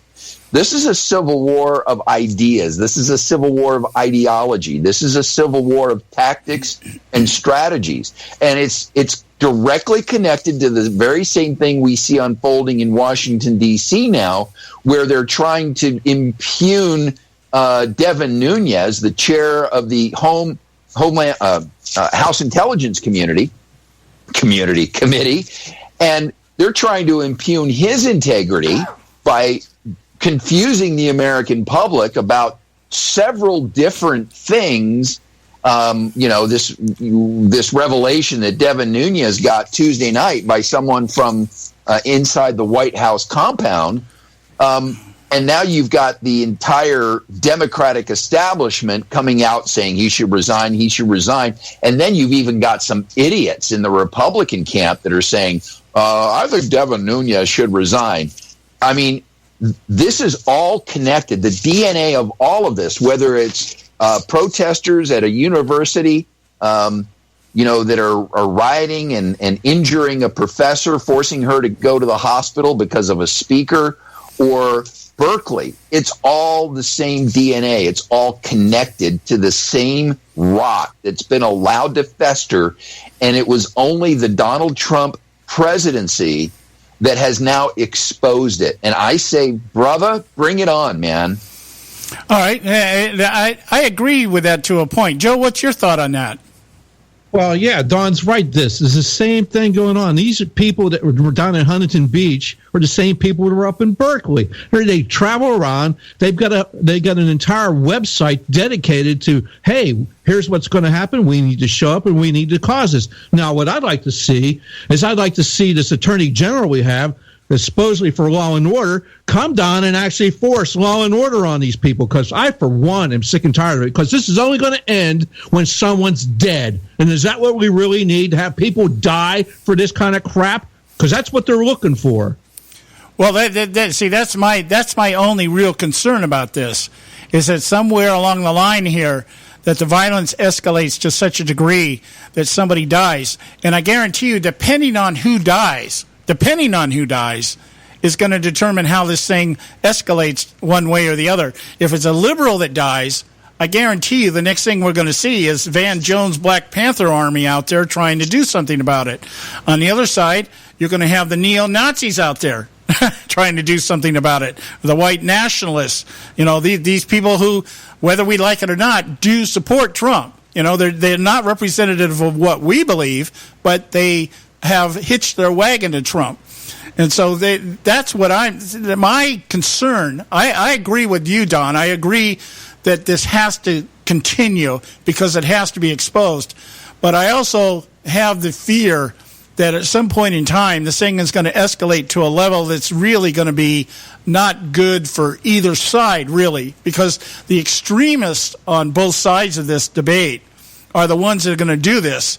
And they're the ones that are going to kind of initiate, whether you want to call it a civil war or a race war or a cultural war or whatever you want to name it.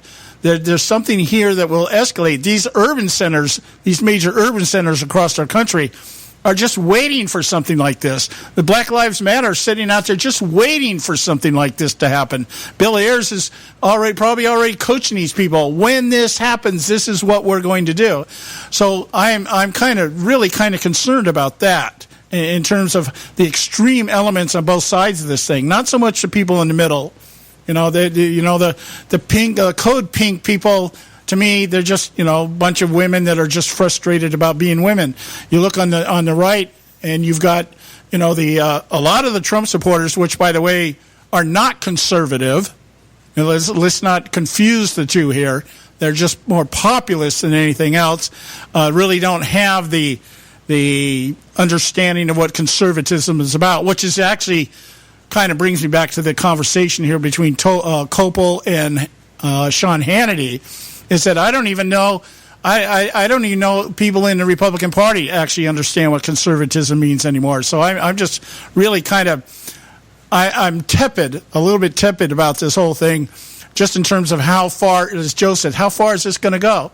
How far is this going to go? How violent is it going to get before something happens one way or the other? What do you think, Don? Well, I don't know that. Honestly, I don't know that there's any way to slow the train down at this point. I don't know that there's any way to moderate it to alleviate a concern that you're expressing. Ultimately, yes, you're right. There's bad actors on both sides, but I would submit to you the bad actors overwhelm on the left. Kurt Schlichter wrote an article in Town Hall that was published on February the 6th. It's entitled, "The Left Hates You, Act Accordingly." His first paragraph, they hate you. Leftists don't merely disagree with you. They don't merely feel you're misguided. They don't think you're merely wrong. They hate you. They want you enslaved and obedient, if not dead. Once you get that, everything that is happening now will make sense, and you'll understand what you need to do in order to be ready. Yeah, and that kind of falls in line then with, I guess that's what Ted Koppel must mean by facts. Anyway, we got to go to a break here. I got to interrupt everybody here. We got to go to a break. Sure. We're at the bottom of the hour, and we'll stay with us. We have Don Dix from Act for America, and we'll be right back. Red State Talk Radio, WRS Cleveland. Red State Talk Radio is now available as a voice command on your Amazon Echo and Echo Dot by simply saying, "Alexa, play Red State Talk Radio." Red State Talk Radio on TuneIn. Are you behind on your taxes? The IRS is the largest and most aggressive collection agency in the world, and they can seize your bank account, garnish your paycheck, close your business, and file criminal charges. Tax Mediation Services is accredited by the Better Business Bureau. Our team of tax attorneys and enrolled agents can stop collections and get you protected. If you owe over $10,000 in back taxes or have unfiled tax returns, call now for a free case review and a price protection guaranteed quote at 800-790-4294. 800-790-4294. You know, sometimes when you compare prices on products, you think to yourself, what difference does it make? The rates are all about the same anyway, but sometimes the rates are very different. Let me give you an example where there's a huge difference in pricing between companies. Vehicle protection plans. Look, if your car is 4 years or older, having a vehicle protection plan is a no-brainer. The trick is not to overpay for it. Here are the facts. The average price of a vehicle protection plan is $2,800, while the price of a TOCO warranty vehicle protection plan for most vehicles is just $1,500. The average down payment on a vehicle protection plan is $299. With TOCO warranty, there's no down payment. The average monthly payment on a vehicle protection plan is more than $160 a month. With TOCO, the average monthly payment is just $49. To get a highly rated vehicle protection plan at a great low rate, call TOCO Warranty at 1-800-987-1519. That's 1-800-987-1519. Terms and conditions apply. Hey, this is Leonora Cravota from Red State Talk Radio for MyPillow. I used to have trouble sleeping. MyPillow changed all that. I now fall asleep within moments of my head touching my pillow. That's how comfortable MyPillow is with its patented interlocking fill. MyPillow stays cool and does not go flat. Plus, it's machine washable and dryable. MyPillow has a 10-year warranty and a 60-day comfort guarantee. MyPillow is also the official pillow of the National Sleep Foundation, and it's made right here in the USA. MyPillow is now offering Red State Talk Radio listeners a 4-pack special with 2 premium standard or queen pillows and 2 go anywhere pillows. That's 4 pillows for the price of 1. To take advantage of this special offer, call 1-800-961-9194 and ask for promo code RedState. That's 1-800-961-9194. Promo code RedState. Put sleepless nights behind you with MyPillow, the most comfortable pillow you will ever own. For the best night's sleep in the whole wide world, visit MyPillow.com. If you've got joint pain, let me ask you a question. Would you like a high-quality knee, back, shoulder, or ankle brace at little or no cost? But just in case your reception isn't great, let me ask you again. Would you like a pain-relieving knee, back, shoulder, or ankle brace at little or no cost? Well, if you have Medicare insurance, you could qualify for these pain-relieving braces at little or no cost. And these are high-quality braces. They are very comfortable, and they've helped thousands relieve their pain. Now, I'd like you to imagine going on vacation, playing with your grandkids, just living your life again without pain. The Mobility Hotline is a referral service that connects folks with Medicare coverage and other insurance to accredited companies offering pain-relieving braces at little or no cost. And don't you worry about the Medicare paperwork. They'll handle it all for you. And they'll deliver your braces for free. Call the Mobility Hotline now. The call's free. 1-800-557-6150. 1-800-557-6150. 1-800-557-6150. Are you struggling with addiction or alcohol problems? If you're depressed, drinking, and using drugs, you may need help, and your insurance may offer coverage. I knew I could get myself out of this. I just needed some hope and some help. I took the first step to recovery when I made the call. Call the Addiction, Hope, and Helpline now for a free assessment with someone who cares. Call 800-518-1573, 800-518-1573. I feel like I'm losing control. I'm afraid I'll lose my job or even my family. Call now for hope and help with proven, gentle recovery programs. I never thought that I could be somebody who didn't drink and use drugs. I'm in recovery, getting the help I need. Call the Addiction, Hope, and Helpline now for a free assessment with someone who cares. Call 800-518-1573, 800-518-1573. Red State Talk Radio. Real radio for real Americans. We're not arguing. We're explaining why we're right. The Conservative Syndicate, where right is never wrong.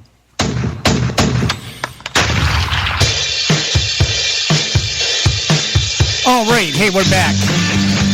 The Conservative Syndicate, Real Conservative Talk from Real Conservatives. I'm your host, John Matthews, along with Joe Hakos. We've got Don Dix checking in to do his weekly or bi-weekly segment with us. I'm going to get back on a regular schedule here with Don. We've had problems over the last few weeks, and we kind of just kept screwing up his schedules. I know, and so it's like I'm almost every time I ask him to come on now, and I'm like, geez, what week are we on? But we've got it all figured out now. Anyway, Don, we were talking in the first hour with Audrey Russo over at REELTalk Radio. Had quite a discussion on the interview that took place between Ted Koppel and Sean Hannity over the weekend. And there's a couple of aspects of this that I wanted to get your take on. And I think the best way to do it, let's go with the clip first, Joe. This is a clip where Ted Koppel basically tells Sean Hannity that he's bad for America and why. And I think that this will be a good way to break the ice here, put everything in context. You got that queued up, Joe?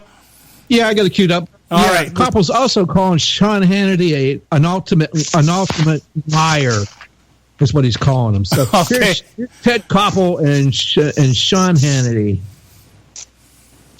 Think we're bad for America? You think I'm bad for America? Yeah. You do? In the long haul, I think you and all these opinion shows... That's sad, Ted. No, you know why? That's sad. Because you're very good at what you do, and because you have attracted a significantly more influential... Well, let me finish the sentence before you do that. You have attracted people who are determined that ideology is more important than facts. Yeah. All right. So what we have, Koppel's telling us that the problem with conservatives is that we confuse ideology, or we focus on ideology rather than facts. And and what that led to in our conversation with Audrey was the idea that basically it's because liberals like Ted Koppel see America completely different than how we see America. They define America by completely different parameters. One of the examples I used is that we're a nation of immigrants.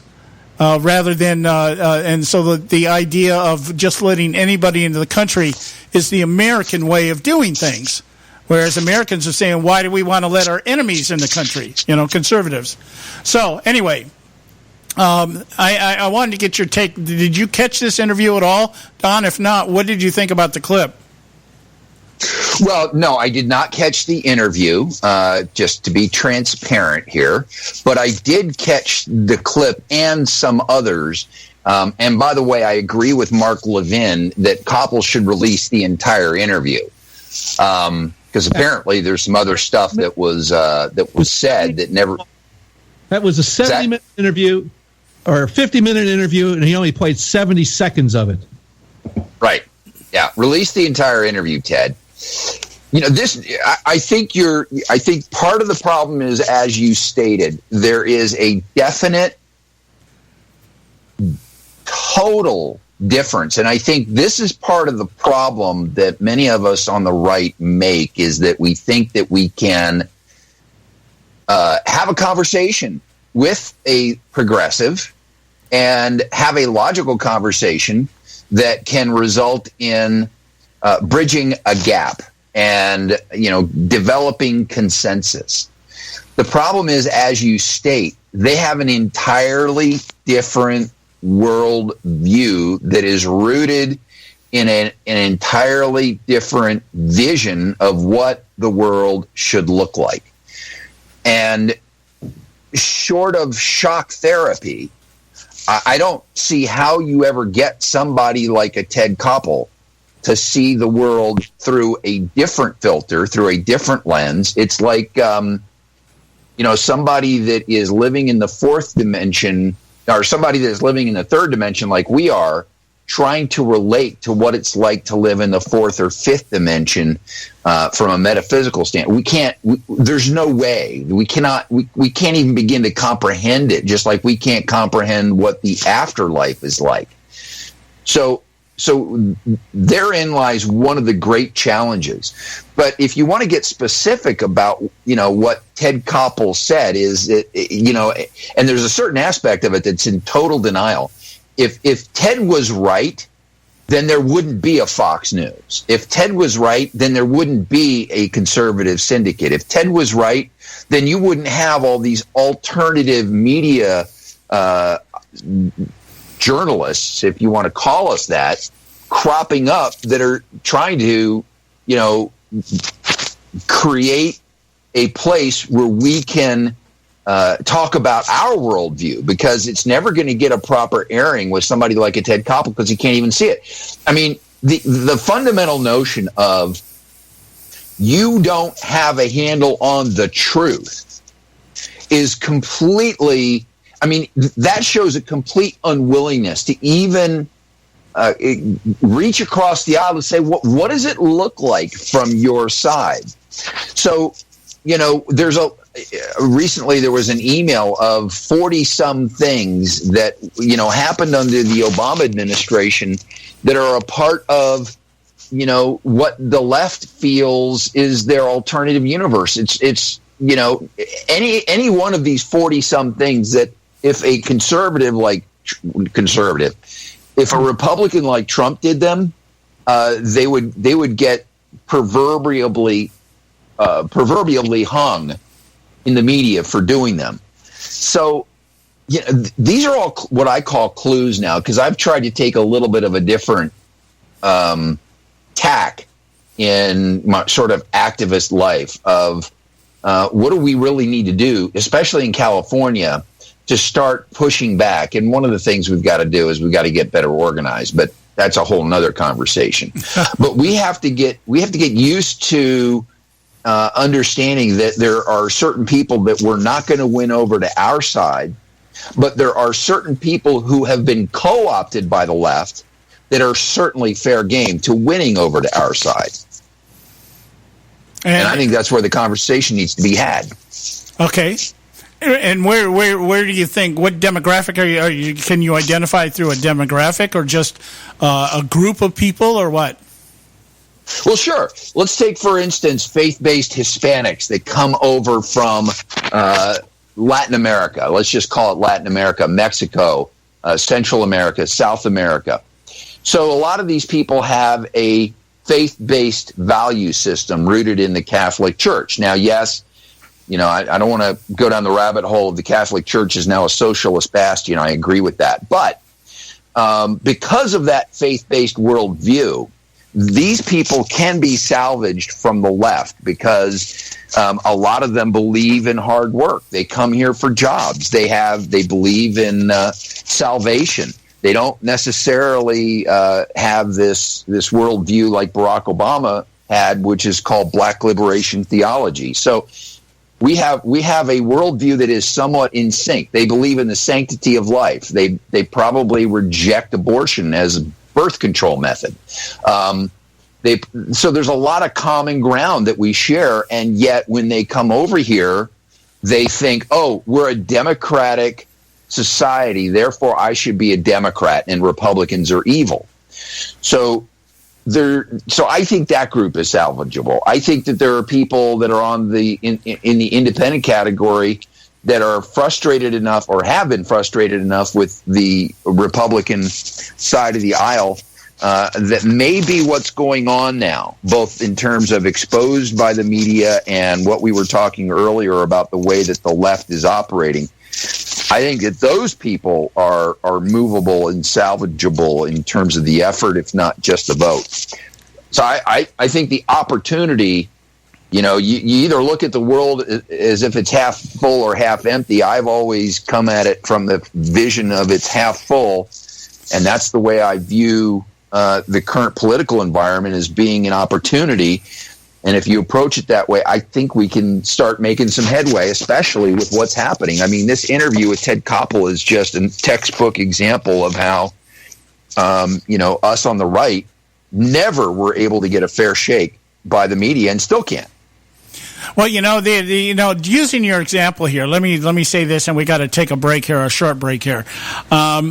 Using the analogy or the group, the identifier right here, we got Hispanics coming in from Central America, and we have common ground on things like the sanctity of life. But the biggest barrier that we have to overcome as conservatives is saying, well, look, if you come into this country illegally, you're not supposed to be here. And that's where I'm not talking about them. I'm not talking about them. Okay, you're talking about people that actually migrate here legally in the system.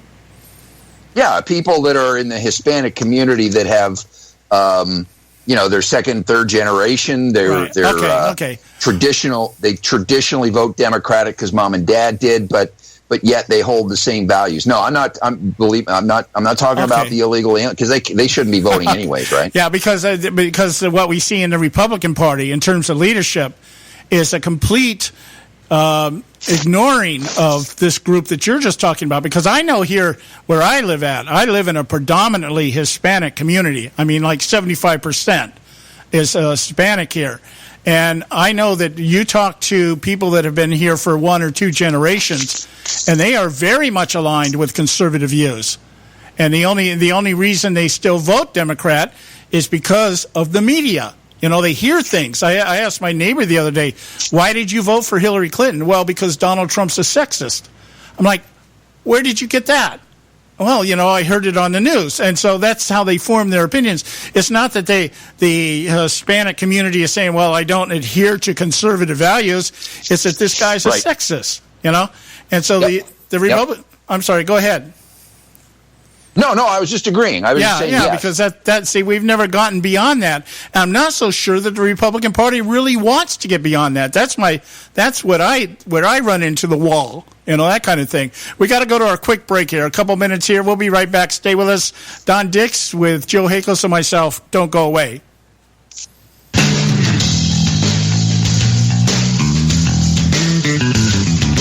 History affirms a vibrant civil society thrives on freedom of conscience, religion, and choice.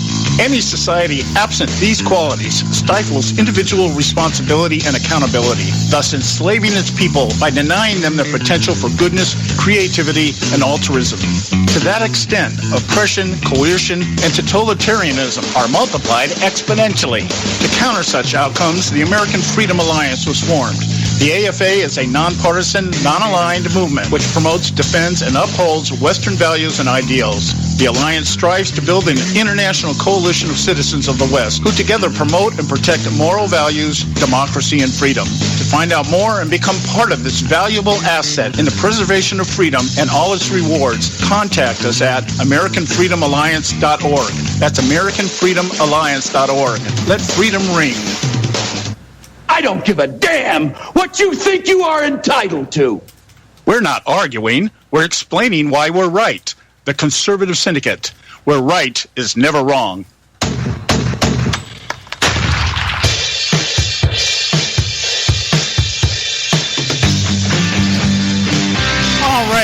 All right. Hey, we're back, and this is the Conservative Syndicate, Real Conservative Talk from Real Conservatives. I'm your host, John Matthews, along with Joe Hakos, and we've got Don Dix with us. Don, I wanted to, we got about 5 minutes left here with you. I want to kind of shift gears here. I've got this gut check going on in me right now regarding Donald Trump, and I'm really becoming concerned. I'm trying to think of the right word without sounding like paranoid, but I'm really kind of becoming concerned here that he is being manipulated by the GOP people like Reince Priebus and some of the other people involved here. The failure of the RyanCare bill, I think, is an example of that. I don't think it truly represented what Donald Trump saw or how he envisioned what was going to happen with the Obamacare repeal. I was always under the impression, of course, he did say repeal and replace, but I always thought the idea was repealing this thing and then somewhere down the road replacing it with something else. But the fact that Audrey brought it up earlier when we talked to her about this, and she had mentioned that she believed that Donald Trump had been duped by Paul Ryan. If that is true, my concern is how much longer is this guy going to allow himself to get duped by these people that he has selected to be part of his team, Reince Priebus included. I'm beginning to wonder, here's my point, I'm beginning to wonder if Trump is not being lured into collusion with the Republican leadership to eliminate the Freedom Caucus and be able, and the RyanCare bill was a way of being able to primary those up for re-election in 2018 from the Freedom Caucus. Well, trying to divine the political calculus of what's actually unfolding, between the letters of the words is tough. Clearly, the Freedom Caucus held strong. They were the only group, I think, ultimately out of this that gained, my interpretation is, political clout. I think Ryan lost political clout. I think there may be some players on Trump's team that lost political clout. I don't know if Trump is willing to recognize that or not. The House Freedom Caucus was the firewall that held. And I think that Donald Trump probably did put a lot of responsibility onto, and rightly so, Paul Ryan. This bill was drafted in the dark. Again, the Freedom Caucus was not involved in it. They were brought in at the latter part of the process, in order to tweak it and try. But at the core, this was bad policy at the core. I've actually had a chance to read through some pretty detailed analysis of it. And yeah, I mean, this is, it's like the Freedom Caucus, does the Freedom Caucus owe anybody an apology? I think they do. And here's the apology that they owe the Republican establishment. Oh, excuse me. I thought when you said repeal, you meant repeal. That's the apology that the Freedom Caucus owes the establishment, because, when you look back across the last 7 years, every single election has been built upon one most important policy statement, and that was repeal, replace. 4 election cycles, we've been hearing nearly for a decade about the urgency in resolving this, that Obamacare is a disaster. While there have been legitimate issues with Obamacare, unfortunately, part of the challenge today is that apocalypse has not yet materialized. Yes, there have been premium increases. You've got exchanges that are disappearing. But the apocalypse that was, presented by the Republicans hasn't happened yet. Yeah, so you've got. Remember why?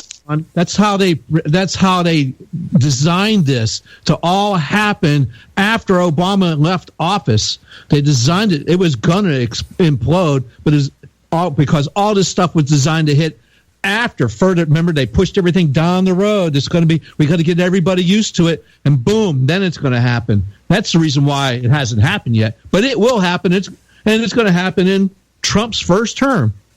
Well, right. But getting back to whether or not, the political brinksmanship and gamesmanship that's going on in D.C., it's tough to divine. I think that Donald Trump, the businessman, has been through enough deals, worked with enough public officials that he's smart enough at 70 to be able to figure out whether Ryan was playing a game or not, or was he earnestly bringing what he honestly thought was good policy and about all that he could get. This has been a big learning curve for Donald Trump because as a businessman in the boardroom, you say XYZ, I want it done, and if it's not done, you're fired. Here, he doesn't even understand the landscape he's dealing with, the rules of the Congress and the Senate. But what unfolded, over the last 3 weeks, hopefully Donald Trump, the businessman, the quick study, the person that can figure things out, that can sort the good guy from the bad guy, is working, and he has figured it out because it's difficult enough from our perspective. Hopefully he's on the inside and he can assess this. So for the time being, Donald Trump is innocent until proven guilty still in my eyes. And hopefully he sorts out who the players are, who the people that are loyal to him, and who the people are that he can trust to develop good policy. Because next up, no less important issue is tax policy. Yeah, well, I'm willing at this. I'm still at this point. Like I said, the guy's 65 days into his term. I'm willing to say, okay, yeah, the learning curve. I'm glad you used that phrase because that's what I'm seeing. My problem is we know that the narrative is going to be after the first 100 days is that this guy's had the worst first 100 days in any president ever, except maybe Harrison because he died before that all happened or something like that. But anyway, my point is like how long can we tolerate the learning curve before it becomes extremely damaging to his administration? Because this is not, I think using the healthcare as the first thing they wanted to tackle was a very, very bad strategic move. I think that immigration should have been the first thing because that's what he got elected on, and that should have been what they tackled first. But anyway, that said, I'm just really kind of concerned. How long we're just speculating, how long before people start saying, yeah, this guy truly doesn't know what he's doing, and that becomes a detriment. Well, I think, when you look at his to-do list and all the things that have already been scratched off, if you're listening to the mainstream media, you're not going to see the true accomplishments of what he's gotten done so far. And yes, maybe if he had gone after immigration first, that could have been a better strategy. But I think he was definitely leaning on Paul Ryan, who said, dude, I got this. Basically, I think that's what happened. And he's like, okay, you got it. And then all of a sudden, Ryan was like, nah, we're getting close. I'm not sure we got all the votes. And that's when Donald Trump got involved and started going over to Capitol Hill, started hosting his bowling things. And then ultimately, now you see, well, Paul Ryan, I guess I didn't have it. So, again, back to his learning curve, I think he's learned a little bit more about how Washington works, about how the people he's supposed to be aligned work and where those allegiances should be. And we can only hope and pray that, the next big policy hurdle, which is tax reform, which they wanted to have health care in place because there were tax savings that they were going to leverage in tax reform. That's not there now. So hopefully it works. I agree with you. And ultimately, aren't these exciting times to live in and to actually be up close and personal and watching this unfold? It's awesome. Yeah. Well, we're out of time, Don, and because I wanted to give you, you got about 30 seconds to plug whatever it is you want to plug. Well, what I want to plug, John, you mentioned the first 100 days. Yes, it is important, and it probably will set the stage for the rest of his presidency. So the Unite, i.e. Conservative Conference, that is the theme, Trump's first 100 days. You've got Larry Elder, Dennis Prager, Hugh Hewitt, and Joel Pollack, who's the senior editor for Breitbart, who are among the keynote speakers. There's also going to be a policy panel on how California is responding with some favorite California conservative legislators there. You can get your tickets. Go to am590.info. Regular registration is $30. VIP is $95. It's on Sunday, April the 30th. So there's still plenty of time to get your way in if you're in Southern California. All right. Thanks so much, my friend. We're out of time, guys. We'll be back tomorrow. We got Scott Faulkner working with the Trump transition team. He'll be with us tomorrow, I believe, the whole show. So we're going to find out what's going on from the inside. We got some inside skinny. God bless you all. Visit our website, theconservativesyndicate.net. We'll talk to you tomorrow.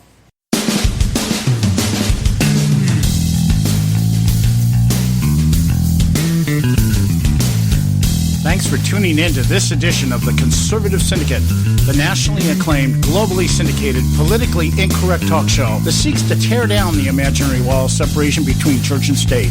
We want to make you aware you can find and access all our show archives at our website, theconservativesyndicate.net, as well as our broadcast stations and times. That's theconservativesyndicate.net. We so appreciate you taking the time to tune in, and we so look forward to continuing to bring you the best in uncompromised talk radio available on the net today. And remember, folks, it doesn't matter how many times you get knocked down in life. It only matters how many times you get up. I'm John Matthews, along with Joe Hako, signing off until next time right here at the Conservative Syndicate. God bless you, and may God continue to bless America.